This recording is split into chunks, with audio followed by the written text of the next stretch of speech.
Hello everyone, आज के video में हम बात करेंगे एक्सेल के कुछ एक्सरसाइजेस के बारे में। यानी प्रीवियस ईयर क्वेश्चंस मैं आपके लिए लेकर आया हूँ और ये स्पेशली एनडीआईएम के स्टूडेंट्स के लिए है। अगर आप एनडीआईएम के स्टूडेंट हैं तो प्रीवियस ईयर क्वेश्चन पेपर जो कि मैंने 22-24 के बैच सेमेस्टर 1 से लिए हैं, मेरे पास इस वाले बैच के जो सेमेस्टर 1 के करीबन 8 सेट हैं, जिसमें से अभी मैं आज आपके लिए सेट ए डिस्कस करने जा रहा हूँ, जिसमें आपको एनी 3 क्वेश्चंस अटेम्प्ट करने थे। और यहाँ पे पूरे 5 क्वेश्चंस दिए गए हैं, क्वेश्चन 1 2 3 4 5। ठीक है, एक बार मैं आपको ये सारे क्वेश्चंस 1 बाय 1 दिखा देता हूँ। तो ये क्वेश्चंस आपके पास सीट होगी तो आप टैली करना कौन सा मैंने सेट ओपन किया हुआ है। सेट ए है वैसे, ये सेल्स कमीशन वाला, फिर नंबर 2, देन 3, 4 एंड 5। मैं आपको सबसे पहले 5th क्वेश्चन सॉल्व करवाऊँगा, देन 4 3 2 एंड देन 1।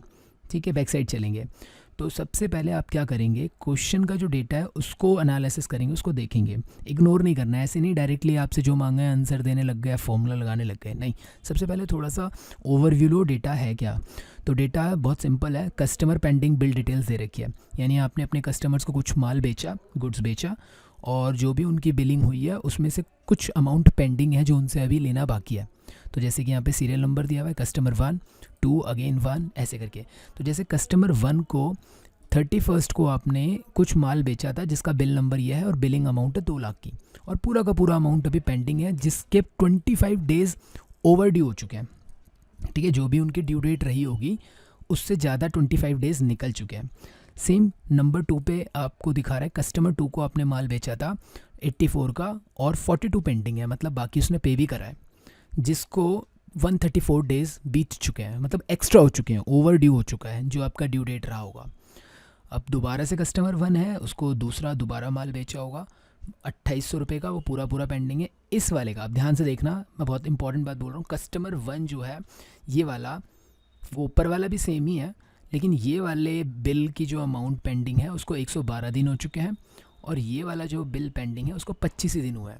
तो यानी कस्टमर 1 आपको कई जगह दिखेगा, सेम कस्टमर 2 भी कई बार दिखेगा आपको। आप दोबारा माल बेच रहे हो ना उसको कई बार, तो कस्टमर 1 कई जगहों पर आपको ऐसा होगा। कस्टमर 1 के कुछ बिल ऐसे होंगे जो मुश्किल से 20-30 दिन ही ओवर ड्यू होंगे, लेकिन कस्टमर 1 के कुछ बिल ऐसे भी हैं जो 100 से ऊपर ओवर ड्यू हो चुके हैं, 100 दिनों से ऊपर ओवर ड्यू हो चुके हैं।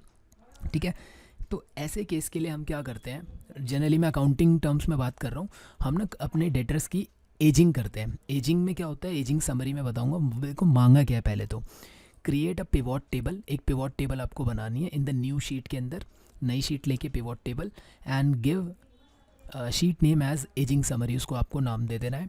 और your final pivot table must be in same format as show below using group selection feature. तो ये इस तरीके से ये आपको डिज़ायर्ड आंसर दिया हुआ है, ऐसा आपका रिजल्ट आना चाहिए। ठीक है, तो देखते हैं, हम भी ट्राई करेंगे अपने डेटा के ऊपर ये काम करेंगे। लेकिन इससे पहले एक बार थोड़ा सा इस डेटा को एनालिसिस करते हैं क्या क्या रहा है। तो अगर आप नोटिस करो तो यहाँ पे जो कस्टमर 1 है, हमारे 5 तरीके के कस्टमर है, 1 2 3 4 एंड देन 5। कस्टमर 1 का जो टोटल हमें इससे लेना है वो 66 लाख समथिंग कुछ लेना है, लेकिन इसमें से इसकी कुछ बिलिंग ऐसी है जिसका ड्यू सिर्फ 1 से 30 दिन तक का ही है। मतलब हो सकता है 10 दिन हो, 20 दिन हो, 25 दिन हो, अभी जैसे आपने देखा था ये। ठीक, कुछ इसके ड्यूज़ ऐसे हैं जो 31 से 60 दिन हो चुके हैं जिनको ओवर ड्यू हुए, कुछ ऐसे हैं जिनको इतने दिन हो चुके हैं, कुछ ऐसे, ये रेंज है आपकी। और एक भी बिल इसका ऐसा नहीं है जो 151 डेज से ऊपर हो चुका हो। जैसे कस्टमर 3 है तो उसके कुछ बिल ऐसे भी हैं जिनको 150 से ऊपर दिन हो चुके हैं। ठीक, तो ये एक हाई अलर्ट वाला डेटर है हमारा। ठीक है, कुछ समय बाद ऐसा होगा कि इसको हमें बैड डेट घोषित करना पड़ेगा। भाई हम कब तक ट्रैक करेंगे अपने डेटर को। ठीक है, कुछ समय बाद हम इसको एज अ बैड डेट अपनी बुक्स के अंदर क्या करेंगे, रिकॉर्ड कर देंगे। सेम बैंक्स भी ऐसे करते हैं, एनपीए घोषित करते हैं बैंक, नॉन परफॉर्मिंग एसेट, लेकिन उससे पहले वो चेक करते हैं। एनपीए का जनरली 90 डेज़ का होता है, लेकिन पहले 30 डेज़ में उनका एक डाउटफुल आपको एक डाउटफुल कैटेगरी में रखते हैं, फिर 60 डेज़ में कुछ और कैटेगरी, आप गूगल करना वहाँ दिखेगा।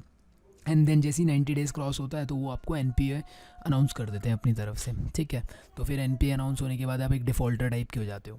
तो सेम यहाँ पे भी हमें एजिंग करनी है, ageing, that is called ageing. ठीक, कैसे करनी है मैं बताता हूँ आपको। सबसे पहले हमें ना अपने डेटा के अंदर थोड़ी सी चेंजेस करनी पड़ेंगी। चेंजेस मतलब कुछ मॉडिफिकेशन करना है। क्या क्या मॉडिफिकेशन करना है, तो मैं यहाँ पे एक और कॉलम ऐड कर लेता हूँ, और यहाँ पर स्टेटस ले लेता हूँ, स्टेटस, और स्टेटस क्या, ताकि मैं ये बता पाऊँ कि अभी जैसे कस्टमर 1 को 25 डेज़ ओवर ड्यू हुए हुए हैं, तो यहाँ पे मुझे स्टेटस रखना है ये 1 से 30 वाली कैटेगरी में आ रहा है। ऐसे ही मुझे सबके लिए अब इंडिविजुअली जो है स्टेटस बना रहा है। तो मैं एक काम और करूँगा, यहाँ कहीं नीचे जाके एक टेबल क्रिएट करता हूँ जिसमें जैसे कि 1 से 30 मेरी कौन कौन सी क्लासेस हैं, मतलब वहाँ पे कौन कौन से मैंने कैटेगरी रखी हुई है। तो एक तो ये 1 से 30 वाली रखी है। अब जैसे आप इसे क्लिक कर दो ये डेट फॉर्म में आ जाता है। इसके लिए एक छोटी सी ट्रिक यूज़ करेंगे, सेमी कॉलन लगाएं, सिर्फ कॉलन लगा के 1 से 30 तक करेंगे तो लिख के आ जाएगा वहाँ। सेम अगला कैटेगरी हमारी है 31 से 60 एंड देन है 61 से 90 और सारी कैटेगरी 1 बाय 1 टाइप कर देंगे। फिर नेक्स्ट है 121 से 150 और लास्ट में हमारा ग्रेटर देन 151। और इसी के आगे मैं यहाँ पे 1, 31, 61, 91, 121 और 151 क्यों लिख रहा हूँ ऐसा, ये टेबल मैंने अलग से क्यों बनाई, इसका वी लुकअप में इस्तेमाल होगा। और इसको हम यहाँ पे ऐसे कर देते हैं, मतलब 1, अच्छा 31 या उससे ऊपर जो भी होगा 60 तक जो भी होगा वो हम 31 से रिप्रेजेंट करवा रहे हैं। यानी कहने का मतलब है ये है कि जैसे कि अगर सामने ये 64 आ रहा है तो यहाँ पर 64 इसमें से इस वाली कैटेगरी के अंदर है, ठीक है। तो आप वी लुकअप जब यूज़ करेंगे, जैसे वी लुकअप मैं यहाँ पे लगाता हूँ वी लुकअप, तो वी लुकअप में किसको 66 को देखते हुए आपको इस टेबल में से, इस वाली टेबल में से, इस टेबल में से आंसर चाहिए, सेकंड कॉलम से उठाना है आपको आंसर। और यहाँ पे एग्जैक्ट मैच लगा के अप्रॉक्सीमेट जो है मैच, यहाँ पे अप्रॉक्सीमेशन यूज़ करेंगे। अप्रॉक्सीमेशन इसलिए क्योंकि जैसे 91 है तो 91 के से आगे जितने भी 92, 93, 94 है वो इस वाले स्टेटस को यूज़ करेंगे वहाँ पे। तो मैं 1 यूज़ कर लेता हूँ या फिर आप ट्रू भी लिख सकते हैं। एंटर करूँगा तो इसके आगे 61 से 91 लिखा हुआ आ गया। इसको सीधा ऊपर तक कॉपी कर देता हूँ जहाँ तक भी आपका टेबल बना हुआ है। और अब देखो ये क्या मिस्टेक हो रही है, यहाँ पे हमें अगर F2 क्लिक करूँ तो ये जो सिलेक्शन है ये ऊपर को मूव हो गई है, मतलब हमें इसको एब्सोल्यूट करना पड़ेगा। तो मैं यहाँ पे आके इसको F4 प्रेस करूँगा सिंगल बार इस पर और एक बार इस पर, तो ये लॉक हो जाएगा हमारा, ठीक। अब इसको कॉपी करके ऊपर पेस्ट मारते हैं। तो अब मैं अगर पेस्ट मारूँगा तो अभी बिल्कुल सही आएगा। साथ ही साथ नीचे भी उसको, यहाँ पे मैं इसको डबल क्लिक करूँगा, स्क्वायर आ रहा है तो ये नीचे तक पेस्ट हो जाएगा, डन। कहीं पे 151 है, जैसे 211 है तो ये 151 वाली रेंज में आ रहा था तो इसीलिए इसने इसको दिखा दिया यहाँ पे 150 ग्रेटर देन 150, ठीक है। तो इस तरीके से आपको ये अलग से क्रिएट करना पड़ा और ये स्टेटस तो है ही आपके सामने। तो इसको भी थोड़ा सा फॉर्मेटिंग कर देते हैं। ये बन गई हमारी पूरी फुल फ्लैज अब टेबल। अब क्या करेंगे, पिवट टेबल बनाने के लिए आप अपने टेबल पे रहो और टेबल पे रहने के बाद इंसर्ट पे जाओगे, पिवट टेबल पे क्लिक करो तो ये आपसे बोलेगा कि न्यू वर्कशीट पे बनाना है या एग्जिस्टिंग। तो मैं न्यू वर्कशीट ही लूँगा क्योंकि क्वेश्चन में भी मुझसे न्यू वर्कशीट पे ही मांगा हुआ है। तो मैं न्यू वर्कशीट पे लेकर डेटा पहले थोड़ा सा सेलेक्ट कर लेना। अभी डेटा देखो कहाँ सेलेक्ट हो रखा है, तो ये डेटा जो है इसको आप यहाँ से एंड देन नीचे की तरफ पूरा डेटा लेकर ओके कर दोगे तो नई शीट ओपन हो जाएगी आपकी, नीचे ये खुल गई। और एक पैनल आया है, इस पैनल के जब आप बाहर रहते हो तो वो आपके पास जो ऑप्शन से सेटिंग्स के वो हट जाते हैं। पैनल पे आओगे तो आपके पास ये फील्ड ऑप्शंस आ जाते हैं। नंबर 1 था SR, ये सारी फील्ड्स हैं आपके पास जो आपके कॉलम्स है ना। अकाउंट्स यानी जो आपके कस्टमर्स थे उसको उठा के रो में डालो तो आपके 5 कस्टमर्स आ गए। एंड नीचे आपको बिलिंग अमाउंट ना लेके पेंडिंग अमाउंट्स लेनी है। जैसे आप पेंडिंग अमाउंट्स लोगे तो ये आपको कस्टमर 1 का पेंडिंग कितना है 66 लाख ये। अब कैटेगरी वाइज कैसे लें, तो ये स्टेटस जो अभी मैंने नया वहाँ पे कॉलम बनाया था ये आ चुका है, इसको मैं कॉलम में डाल दूँगा तो ये कॉलम ऊपर आ गए 151 का, ये अलग अलग कॉलम्स आ गए। बस बन गया। अब करना है क्या है, आपको इसको उठाकर सेलेक्ट करके आगे ले जाना है। नंबर 2 पे क्या आना चाहिए, ये आना चाहिए, इसको सेकंड नंबर पे डाल दो। नंबर 3 पे इसको डाल दो, थोड़ी सी सेटिंग करनी है और टीचर को सबमिट कर देना है, टीचर खुश, ठीक। इसको उठा के थोड़ा सा और आगे कर दो और इस भाई साहब को उठा के कहाँ कर दें, इसके आगे कर देते हैं। लो जी, आपकी टेबल बिल्कुल एज इट इज़ बन गई है जो उन्होंने हमसे मांगी थी, ठीक है। कलर उन्होंने मांगा था हमसे येलो कलर था, आप कलर उसका चेंज कर सकते हो, ऐसा कुछ नहीं है। जैसे आप ऊपर पिवट टेबल डिज़ाइन पे जाते हो तो यहाँ पे आपको उसी कलर का ये सेम ऐसे ही मिल जाएगा। तो आप इसको सबमिट करें, थोड़ा देख लेना और क्या चीज़ें, जैसे ऊपर लिखा हुआ है सम ऑफ पेंडिंग अमाउंट, तो आप यहाँ पे सम ऑफ पेंडिंग अमाउंट तो लिखा ही हुआ है, इसके बदले कुछ और लिख लेना, यहाँ पे एजिंग डेज लिख देना। तो ये चीज़ थोड़ी बहुत देख दाख के अपना ठीक कर देना है, ठीक। अब इसमें जैसे कि यहाँ पे ये आपको टेबल्स बनी हुई है, यहाँ पे टेबल्स नहीं है, तो आप इसको भी थोड़ी टेबुलर फॉर्म दे देना यहाँ जाके, कुछ इस तरीके से, तो आपका काम हो गया। तो इस तरीके से ही क्वेश्चन करना था एजिंग वाला। चलते हैं अगले क्वेश्चन पे। सो द नेक्स्ट क्वेश्चन 4, इसमें क्या है, एक बार हम डेटा को समझते हैं। हमें कुछ पेन कार्ड्स दे रखे हैं, पेन नंबर्स दे रखे हैं बेसिकली, ये पेन नंबर। अच्छा, इस पेन नंबर की मैं एक चीज़ आपको खासियत बताता हूँ कि जो पेन नंबर का जो 4th लेटर होता है वो हमारी ना टाइप ऑफ पर्सन को डिफ़ाइन करता है। जैसे अगर P लिखा हुआ है तो मतलब कोई इंडिविजुअल का ये पेन कार्ड है, अगर वहाँ पे H लिखा है तो HUF का पेन कार्ड है, अगर C लिखा है, जैसे अगर आप ये वाला पेन कार्ड नंबर देख रहे हैं तो इसमें 4th लेटर C है, तो दैट मीन्स ये किसी कंपनी का पेन कार्ड है। T लिखा है तो ट्रस्ट है, ठीक है, और इसी तरीके से अलग अलग है। P लिखा है तो सॉरी P नहीं, F लिखा है तो पार्टनरशिप फर्म है। तो ये सारे आपको अलग अलग टाइप ऑफ पर्सनस जो हैं एज़ पर इनकम टैक्स आपको दिखते हैं। तो जब भी आप अपना भी पैन कार्ड ओपन करेंगे तो 4th लेटर जो होगा वो P ही होगा, ठीक है। टोटल 10 डिजिट्स का होता है आपका पैन कार्ड नंबर, तो 10 में से जो 4th लेटर है वो P होगा। अब यहाँ पे मांगा गया हमसे, क्वेश्चन को ध्यान से पढ़ना, तो बोलता है कि to find the type of person, आपको ये बताना है कि जैसे ये पेन नंबर है तो ये टाइप ऑफ पर्सन इसका क्या है। तो अगर आप वैसे देखो मैनुअली तो इसका 4th लेटर P है, दैट मीन्स ये इंडिविजुअल का पेन है, ठीक है। ऐसे ही अगला वाला देखें तो अगेन 4th पे P है, ये इंडिविजुअल का है। यहाँ पे 4th पे F आ रहा है तो ये पार्टनरशिप फर्म का है। लेकिन इसने हमें कंडीशन सिर्फ 3 ही दे रखी है, P है तो इंडिविजुअल, H है तो HUF, एनी अदर के लिए others, in type of person में अदर्स बता रहा है। अच्छा, गवर्नमेंट क्या करती है, TDS काटती है, तो TDS के कुछ रेट्स दिए हुए हैं। अगर इंडिविजुअल है तो TDS का रेट 1% है, HUF है तो 1%, अदर्स के लिए 2% है। नीचे डिज़ायर्ड आंसर आपको दिया हुआ है।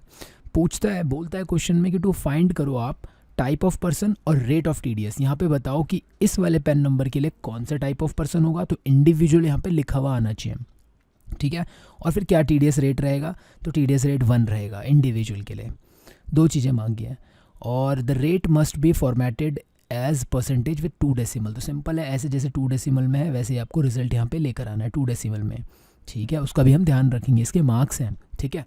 तो सबसे पहले हम क्या करना है, सबसे पहले तो हमें ये देखना है कि यार इसका 4th लेटर है क्या। एक बार हमें 4th लेटर पता लग जाएगा तो फिर जैसे सपोज दैट इसका 4th लेटर P है, तो P के लिए इंडिविजुअल यूज़ करना है, ये तो हम वी लुकअप से कर सकते हैं, इस इतनी टेबल को इस्तेमाल करके। ये सुनो, वी लुकअप का इस्तेमाल कर लेंगे। देखो वी लुकअप हर जगह इस्तेमाल होता है, बहुत जगह इस्तेमाल होता है। तो यहाँ पे सबसे पहले ये टास्क है हमारे लिए कि P को फाइंड कैसे करें, जो 4th लेटर है वो कैसे फाइंड करें। तो मेरे पास एक फंक्शन है, हम मिड का फंक्शन यूज़ करेंगे। मिड फंक्शन में इस टेक्स्ट के अंदर से, अभी बोल रहा है स्टार्ट नंबर, तो आपको 4th डिजिट से स्टार्ट करना है, यानी 4 आपने जैसे ही टाइप करा तो ये स्टार्ट जो इसका मिड स्टार्ट होगा वो 4th से होगा, P से। तो अगर आप यहाँ पर कॉमा लगा के नम कैरेक्टर में 0 लिखते हैं तो देखते हैं एक बार क्या आता है, खाली आ रहा है। अगर मैं वहाँ पे 1 करूँ तो क्या आ रहा है, P आ रहा है। अगर मैं 1 के बदले 2 करूँ तो क्या आ रहा है, PF आ रहा है। समझ पा रहे हैं आप, यानी जो आपने यहाँ पे मिड के बाद 4 लिखा था वहाँ से ये आपको लेटर या जो भी है उस टेक्स्ट के अंदर उसको लिख कर देना चालू कर रहा है। तो आपने यहाँ पे 1 रखा तो ये P को फर्स्ट लेटर काउंट कर रहा है जो कि हमें रिप्रेजेंट कर रहा है, तो हमें P मिल गया। अब जब हम यहाँ पे क्लिक मार देंगे तो हमें P, F, C, किसी में H, अलग अलग तरीके की चीज़ें मिल रही हैं, लेकिन हमें P और H से मतलब है, बाकी सब के लिए हम अदर यूज़ करेंगे।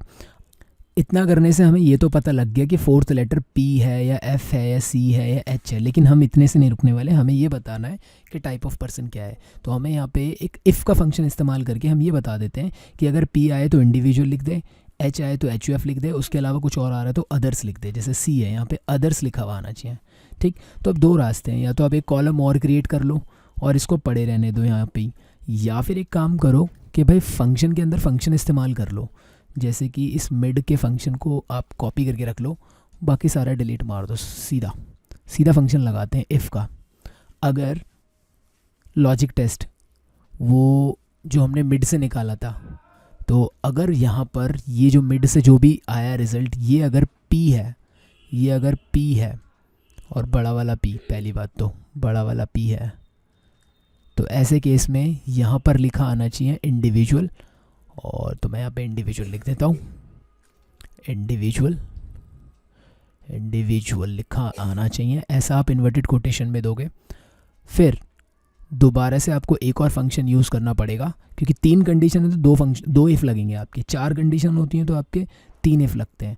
तो दोबारा से अगर जो मिड वैल्यू वाला है वो अगर बराबर है किसके, एच के, वो अगर बराबर है एच के, तो लिखा हुआ आना चाहिए एच यू एफ, कोटेशन में लेना पड़ेगा इसको, एच यू एफ लिखा आना चाहिए, एच यू एफ।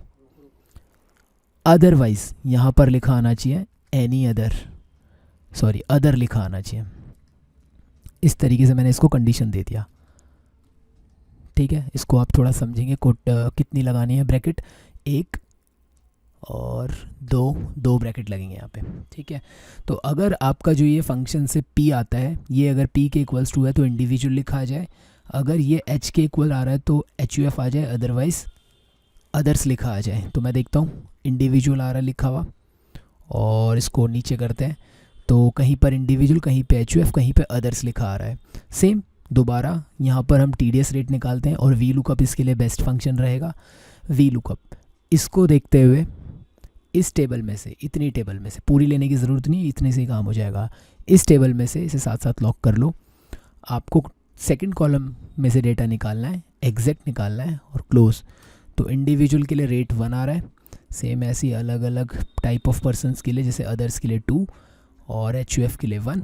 तो आपका डेटा यहाँ पे कंप्लीट हो गया, जैसा डिज़ायर्ड आंसर था वैसा आपका आंसर यहाँ पे प्रेजेंट हो रहा है। तो इस तरीके से आप इस क्वेश्चन को करेंगे। दोबारा से आप इसको रिपीट करके एक बार खुद ट्राई करें, मैंने यहाँ पे फंक्शन के अंदर फंक्शन लगाया है, ठीक। तो आप 2 कॉलम भी क्रिएट कर सकते हो कि भाई पहले एक कॉलम यहाँ पे क्रिएट कर लिया, जिसके अंदर आप बस ये बता दो कि ये p है, ये h है, और ये आपका एनी अदर है, ऐसे करके आप बता सकते हो ये एनी अदर है। ये किससे फाइंड करा, ये मिड से फाइंड कर लिया, ठीक, जो भी आ रहा है, जैसे f आ रहा है।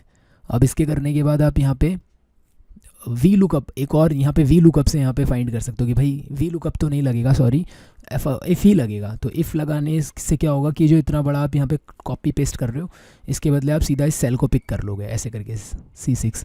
बट फंक्शन के अंदर फंक्शन इस्तेमाल करना भी आपको आना चाहिए। चलते हैं एक नेक्स्ट क्वेश्चन पे। क्वेश्चन नंबर 3 पे बात करते हैं। वैसे तो हमें 3 ही क्वेश्चन करने हैं, तो जो आपको ईजी लगते हैं, जो आप लगता है कि यार आपके जोनर के क्वेश्चन हैं, आप उन्हें अटैम्प्ट करेंगे। अब जैसे ये क्वेश्चन है, कहता है use formula to extract the last name from the full name. आपको बोल रहा है लास्ट नेम यहाँ पे एक्सट्रैक्ट करके दिखाओ। तो जैसे कि अगर मैं एक शॉर्टकट तरीका भी बता देता हूँ, हालांकि इसे यूज़ नहीं करना है। तो आपने प्रताप लिखा, और प्रताप के बाद आप जैसे नीचे जाके कंट्रोल ई दबा देंगे तो सारे लास्ट नेम यहाँ पे बाय डिफ़ॉल्ट लिखे हुए आ जाएंगे। सेम अगर आप जय लिखते हैं तो फर्स्ट नेम आपने लिखा है, तो जैसे ही कंट्रोल ई दबाएंगे तो फर्स्ट नेम वहाँ पे सभी जगह पे लिखा आ जाएगा। या एक काम और कर सकते हैं कि जैसे आपने प्रताप लिखा, जैसे टेक्स्ट में, ओरिजिनल टेक्स्ट में लिखा है, सेम वैसे ही लिखना है, उसी केस सेंसिटिव को यूज़ करते हुए। यानी कैपिटल लेटर है तो कैपिटल, स्मॉल है तो स्मॉल। यहाँ पे आप डेटा पे जाके एक ऑप्शन है फ्लैश फिल का, इस फ्लैश फिल को दबाते हैं तो सारे के सारे नीचे आपके ऑटोमेटिकली फिल हो जाते हैं जो लास्ट नेम है इन सभी नेम्स में से, ठीक। तो ये एक तरीका है जो कि बिना फॉर्मूले के आपने किया, बट ये हमसे नहीं मांगा। हमसे क्या मांगा हुआ है, फॉर्मूला यूज़ करते हुए एक्सट्रैक्ट करना है लास्ट नेम को। तो मैं आपको फर्स्ट नेम और लास्ट नेम दोनों ही सिखा दूंगा। तो डिज़ायर्ड आंसर आपको कुछ ऐसे मांग रहा है। तो सबसे पहले हम एक काम करते हैं, यहाँ पर मैं आपको तो फर्स्ट नेम कैसे फाइंड करना है, कैसे एक्सट्रैक्ट करना है, वो हम देख लेते हैं। तो मैं यहाँ पे एक फंक्शन लगा रहा हूँ लेफ़्ट का, LEFT लेफ़्ट, और इस टेक्स्ट में से आपको नम कैरेक्टर, मतलब कितने कैरेक्टर तक आपको वो चाहिए, डेटा चाहिए। तो लेट्स से मैं एग्जांपल के लिए यहाँ पे 5 लिख देता हूँ। तो 5 का मतलब जय और P, यानी जो स्पेस है वो भी एक कैरेक्टर के तौर पे काउंट किया जाता है। तो JAI और स्पेस यानी एंड देन फिर P, तो 5 कैरेक्टर ये मुझे ला कर दे रहा है। अगर मैं इसी को कॉपी नीचे पेस्ट मारूँ तो ये क्या कर रहा है, PELLO 5 कैरेक्टर ला कर दे रहा है। लेकिन ऐसे काम नहीं चलेगा। पहले में मुझे क्या करना है, 5 नहीं, यहाँ पे मुझे सिर्फ 3 ही चाहिए तो जय आ जाएगा। लेकिन अगले में जब मैं इसे पेस्ट मारूंगा तो ये फिर मुझे PEL तक रोक देगा। तो मुझे कुछ ऐसा करना होगा कि 3 ऑटोमेटिकली यहाँ पे कुछ और लिखा है, यानी कुछ ऑटोमेशन डालनी पड़ेगी कि जिसमें 3 है उसमें 3 आ जाए। नीचे वाले के लिए अगर कितना है PELL, यानी 4 5 6 7 है तो 7 आ जाए। जिसमें जितनी ज़रूरत है उतने वहाँ पे नम कैरेक्टर लिखे आ जाए। तो इस ऑटोमेशन के लिए मैं आपको एक फंक्शन और बताता हूँ। पहले फाइंड को समझ लेते हैं ईजिली। फाइंड जब आप चूज़ करते हैं, बोलता है फाइंड टेक्स्ट, क्या आपको फाइंड करना है। तो मान लो मुझे ए फाइंड करना है, तो मैंने कोटेशन में ए लगा दिया और इस टेक्स्ट में से फाइंड करना है। तो ये आपको बताएगा कि ए जो है आपका लेफ़्ट साइड से जो है सबसे पहला ए जो है वो सेकंड नंबर पर आ रहा है। तो ऐसी जो भी टेक्स्ट आप डालेंगे वो आपको बता देगा। लेकिन अगर आप इसे ब्लैंक करते हैं स्पेस के साथ ऐसे, तो वो आपको स्पेस बता देगा कि स्पेस 4th नंबर पर है। तो नीचे वाले का स्पेस कहाँ पर है, 8th नंबर पर है। तो इसी का हम यहाँ पे इस्तेमाल कर लेते हैं। ये 3 के बदले हम यहाँ पे फाइंड फंक्शन लगाते हैं और फाइंड से हम उस स्पेस तक की पोजीशन को फाइंड कर लेंगे यहाँ पे। तो मुझे क्या चाहिए, स्पेस तक की जगह एंड इस टेक्स्ट में से। और अब मैं यहाँ पे अगर इसे क्लोज़ कर दूँ तो देखो क्या होगा, तो ये मुझे जय ला कर दे देगा। मतलब ये क्या कर रहा है कि लेफ़्ट से B6 वाले में और स्पेस तक मुझे कैरेक्टर ला कर दे दिए जय। ठीक है, हालांकि स्पेस वाला जो है कैरेक्टर वो दिख नहीं रहा, आई के बाद एक जगह उसने और ली है बट वो दिख नहीं रहा। अब जब मैं इसको नीचे पेस्ट मारूंगा तो वो पूरा आपको स्पेस तक लेकर दे देगा एंड देन आपका फर्स्ट नेम ईजिली निकल गया।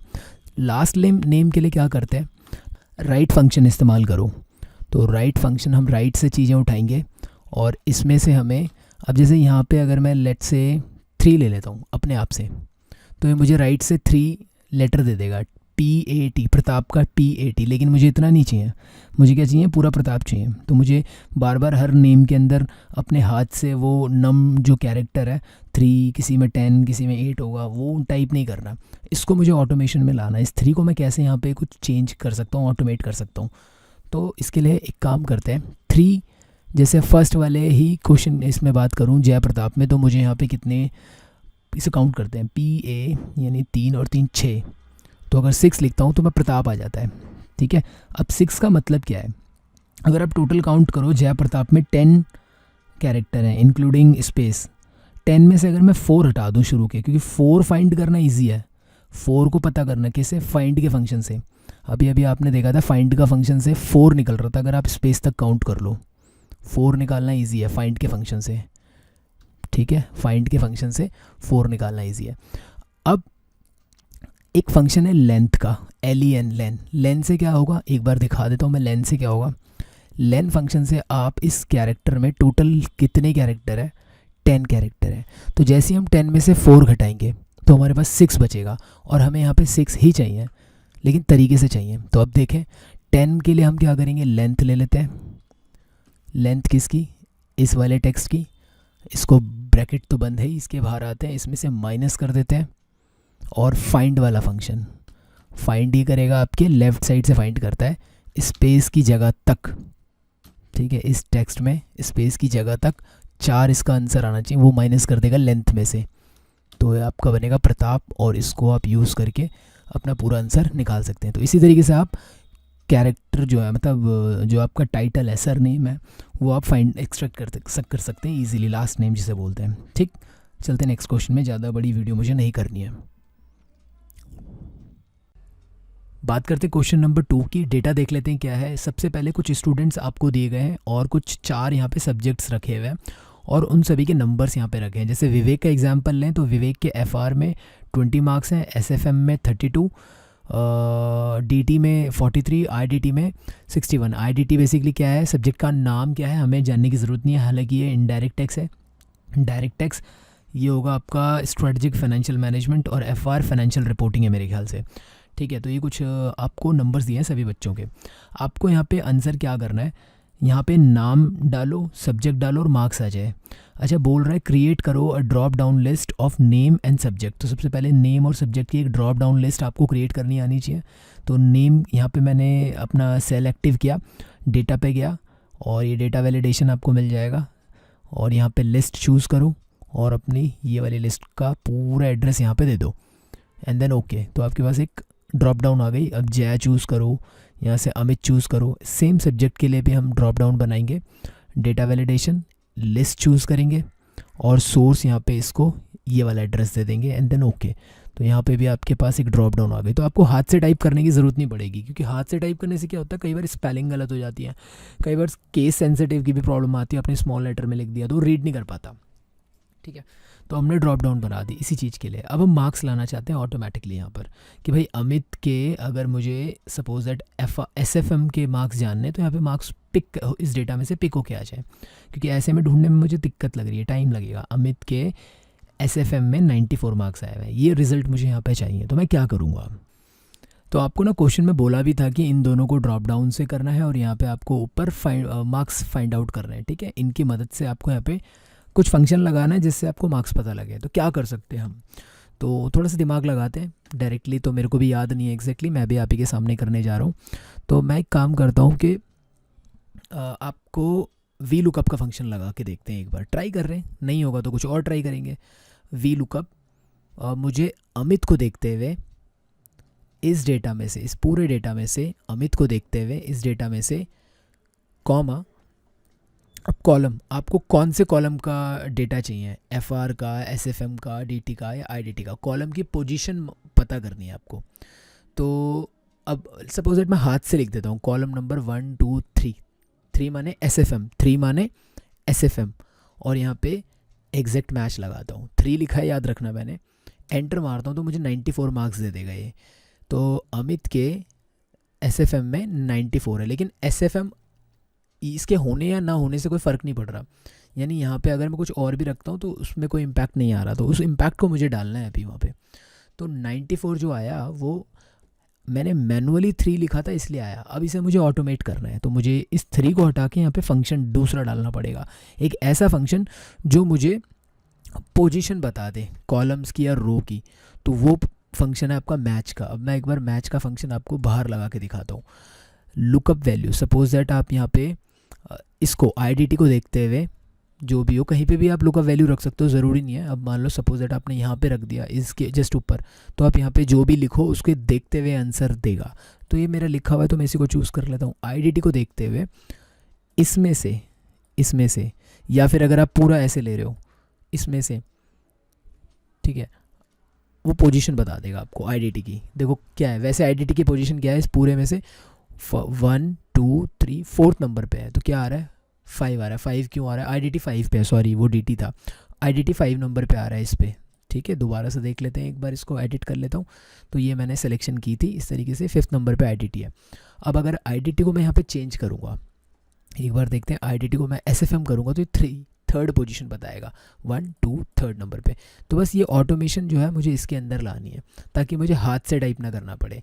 वो जो सब्जेक्ट वाले के नीचे जो मैं सब्जेक्ट लिख रहा हूँ उसको वो पिक करके और वहाँ पे पोजीशन बता दे। तो मैं यहाँ पे मैच का फंक्शन, यानी फंक्शन के अंदर फंक्शन इस्तेमाल करूँगा मैच।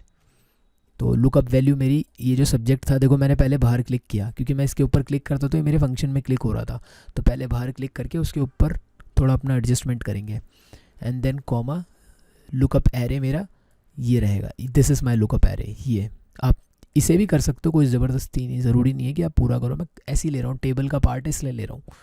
एंड देन यहाँ पे एग्जैक्ट मैच के लिए 0, एंड देन ब्रैकेट बंद, मैच का फंक्शन मैंने ले लिया। वो मुझे मैच दिख रहा है, आपको भी मैच दिख रहा है, लेकिन है वो एक्चुअली वहाँ पे 3 या जो भी डिपेंड कि वहाँ पे सब्जेक्ट क्या लगा हुआ है। तो 94 दे रहा है। आप चेंज करके देखते हैं, एक बार हिट एंड ट्रायल लगाते हैं। तो अमित का अगर मैं IDT देखूँ तो 50, अमित का IDT 50 आ रहा है। नाम चेंज कर लेते हैं एक बार, करण का चेक करते हैं 22 IDT, करण का 22 IDT। इस तरीके से आप फंक्शन का इस्तेमाल करेंगे। वी लुकअप में मैच का फंक्शन मैंने इस्तेमाल किया। तो मैच बेसिकली होता है क्या है, पोजीशन बताता है। ठीक है, पोजीशन कहाँ पर है किसी भी पर्टिकुलर डेटा की, वैल्यू नहीं बता रहा। इंडेक्स का फंक्शन वैल्यू बताता है। मैं एक बार इंडेक्स भी आपको बता दूँ ताकि आपकी कन्फ्यूज़न दूर हो जाए। तो this is the final question, question number 1। इसका भी डेटा समझते हैं। यहाँ पर हमें एक कुछ कंडीशंस दी हैं कि ये जो सेल्स हैं आपकी, अलग अलग सेल्स, उसको कमीशन दिया जा रहा है। अच्छा, ये 5000 को 1% और 25,000 को 5%, ऐसा नहीं है, इसको समझना। कहता है कि 5000 और उससे ऊपर उनको 1% मिलेगा, लेकिन 25,000 तक, यानी 25,000 से ऊपर और 25,000 जो है उनको 5% रखा हुआ है।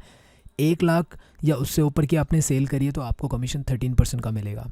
अगर आपने सेल 2200 की है तो आप किस वाले स्लैब में आ रहे हो, इस वाले में, यानी आपको 0% कमीशन मिलेगा।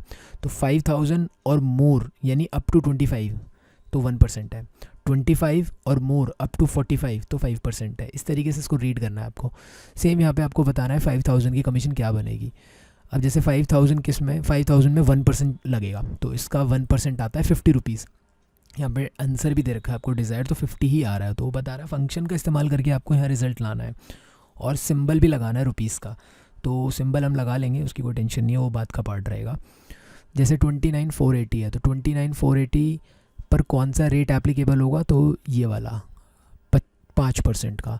तो हम इसका 5% निकालेंगे, लेकिन पहले तो 5% लेना कैसे आएगा कैसे वो देखना पड़ेगा। तो हम सीधा सीधा वी लुकअप लगाते हैं पहले। तो यहाँ पर वी लुकअप का फंक्शन अगर हम लेते हैं, वी लुकअप का फंक्शन किसको देखते हुए, 5000 को देखते हुए, किस टेबल में से, हम लेंगे इस वाली टेबल में से जो हमें यहाँ पे दे रखी है, और इसमें से हम सेकंड कॉलम का डेटा उठाएंगे, कॉलम 2, और एग्जैक्ट मैच हमें चाहिए। तो उसके लिए हम ज़ीरो यूज़ करेंगे और ब्रैकेट क्लोज कर देते हैं एंड देन एंटर मारते हैं। तो ये परसेंटेज दे रहा है हमें 0.1 करके दे रहा है, ठीक। अब वो परसेंटेज साइन लगाओगे तो परसेंटेज में आ जाएगा। उससे पहले एक काम और करना है, इसको लॉक कर लेते हैं क्योंकि हम नीचे ड्रैग करेंगे तो हमारी टेबल नीचे शिफ्ट होती चली जाएगी रेस्पेक्टिवली, है ना। अब ये एब्सोल्यूट हो जाएगा, पहले रिलेटिव था। इसके बाद मैं इसको अगर ड्रैग करता हूँ तो ये मुझे परसेंटेज बता रहा है अलग अलग जगहों पे। अभी क्या प्रॉब्लम आ रही है देखनी पड़ेगी F2 करके। तो इसने क्या प्रॉब्लम कर दी,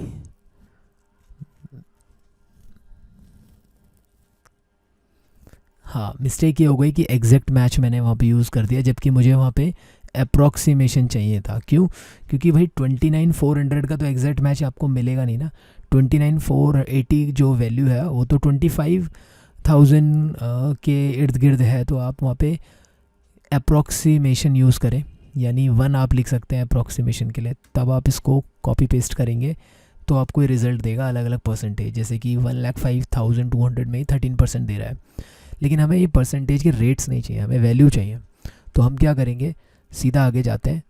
मैं तोड़ के कर रहा हूँ यहाँ पे, इसका मल्टीप्लाई जो भी वी लुकअप से रिज़ल्ट आया सीधे मल्टीप्लाई कर देंगे तो आपके पास 50 रुपये आ जाएगा और रुपीज़ के साथ आ जाएगा। तो ये सारे वैल्यूज़ आपके मिल गए। और अगर शुरू के 7-8 इन्होंने हमें एक्सपेक्टेड जो डिज़ायर्ड आंसर था उसको मैच करके आप देख सकते हो यहाँ पे।